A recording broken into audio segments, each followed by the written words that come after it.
Hi class, let's take a look at example 5. In example 5, they're asking for a couple of questions on this actual function. So part A, they want the derivative.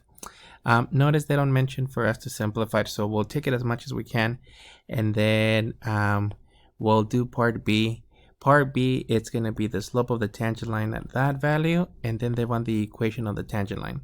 Now, because of the nature of the equations, it's only going to be tangent at a vicinity of the coordinate point. So the equation that we're going to be calculating may actually intersect the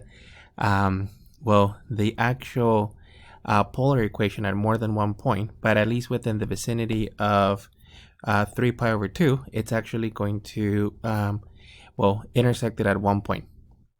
Okay, so let's actually evaluate. So our f of theta, we're just going to use as 1 minus sine of theta, and then dy dx, it's actually going to be equal to the following mess. And this one's going to be f prime of theta sine of theta plus f cosine of theta over f prime of theta. This one uses the cosine of theta, and then minus f, actually it's f of theta. So, and it's gonna have the actual sine of theta. Okay, so as we're plugging this one in, the derivative of 1 minus sine, it's just going to be a negative cosine of theta. And then we're going to have a sine of theta plus, and then 1 minus sine of theta times the cosine of theta for your numerator. And then minus a cosine of theta. We have a cosine of theta minus 1 minus sine of theta, technically sine of theta. Okay, and let's actually FOIL and try to simplify the top as much as we can. Here we're just going to multiply those two, and let me multiply the actual cosine. Same idea with the sine. So we're looking at the following on the top. So the first term, it's just going to be negative cosine of theta sine of theta plus a cosine of theta, and then minus a sine of theta, and then cosine of theta. On the bottom, we're looking at a negative cosine squared of theta minus sine of theta plus cosine, not cosine, sine, plus sine squared of theta. And let me just take this one more step where we simplified, at least collect some of the terms. So on the top, we can actually combine those two. So we're looking at a negative 2 cosine of theta sine of theta plus a cosine of theta over, and we're looking at a negative cosine squared of theta minus a sine of theta plus a sine squared of theta. Okay, so in a future examination, this would be fine. There's no guarantee that this one's going to simplify to anything nicely, and it does have the potential for us to use identities, since we have an identity for that, and we can actually combine the actual sine squares and cosine squares and substitute that as well. Now, I'm going to leave it like that here. They don't actually ask us to simplify or to make it to an identity. So the only part that I'm going to add is a disclaimer that as long as negative cosine squared of theta minus sine of theta plus sine squared of theta, it's not equal to 0. So on a future exam, The main objective of one of these is to actually come up with the slope.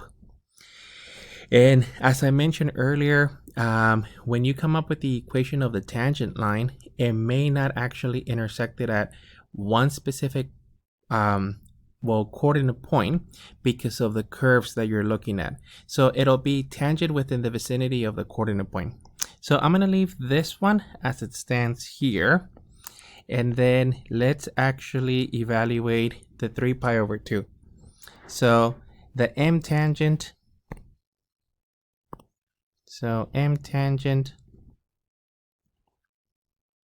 it's going to be equal to dy dx at theta is equal to 3 pi over 2.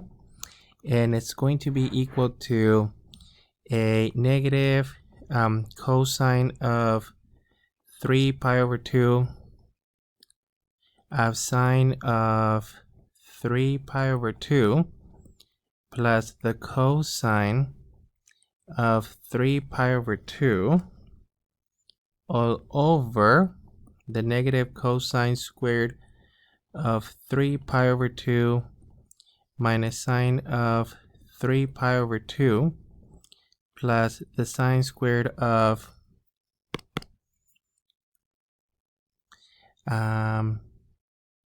3 pi over 2. Okay, so on the top, the cosines are going to go to 0. Let me just double check that.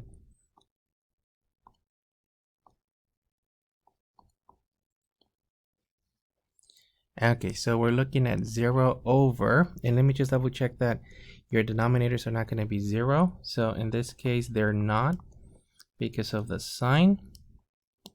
So this is going to be technically -1. So this will be 1. And this will be another, wait,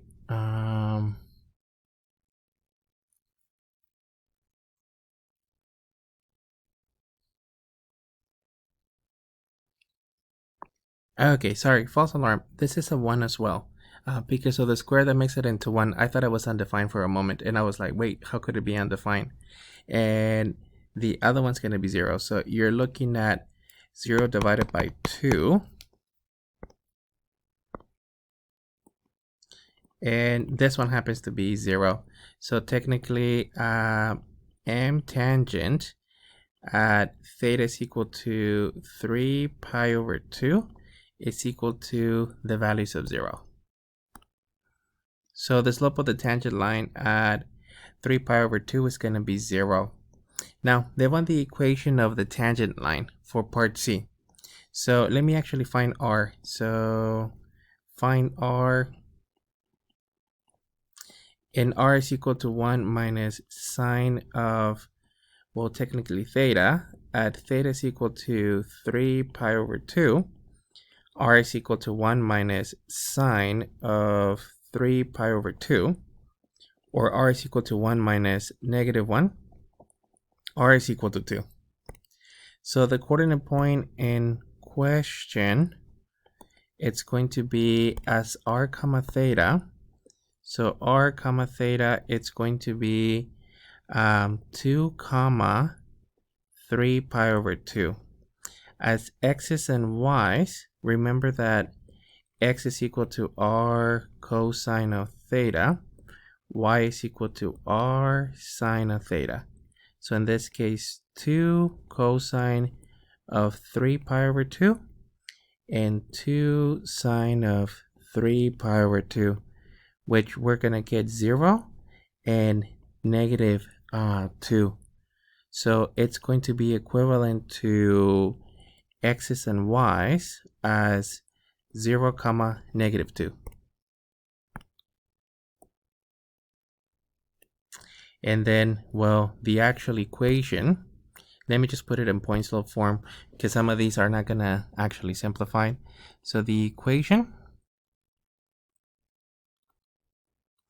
it's going to be y minus y1 is equal to m times x minus x1, or y minus a -2 is equal to 0, or y is equal to -2.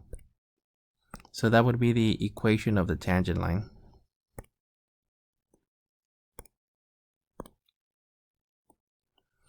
of the tangent line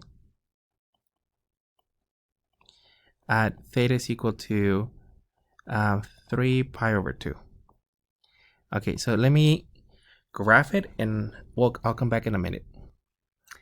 Okay, so this is what the actual graph looks like.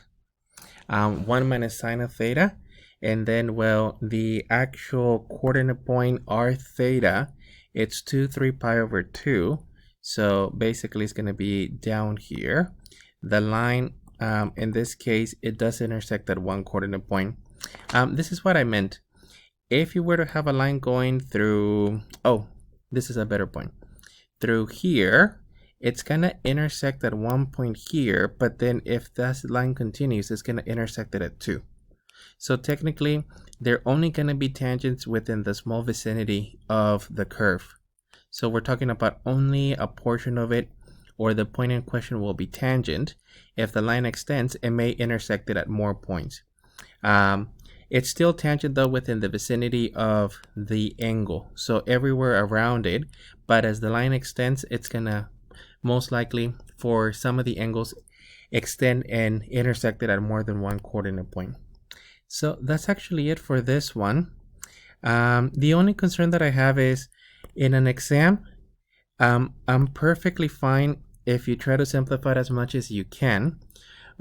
We are pressured with time, so, and then there's also no guarantee that some of these are going to simplify like the one that we did earlier. So this portion here, it's perfectly fine to stop. Some of the problems as you're attempting the homework, they're only asking part B. Because of that, it's so messy that they're just using the derivative as much as they can simplify it, and then they just plug in the value. And because of multiple intersections, they may not be asking part, actually this is supposed to be part D. That's actually it for this one.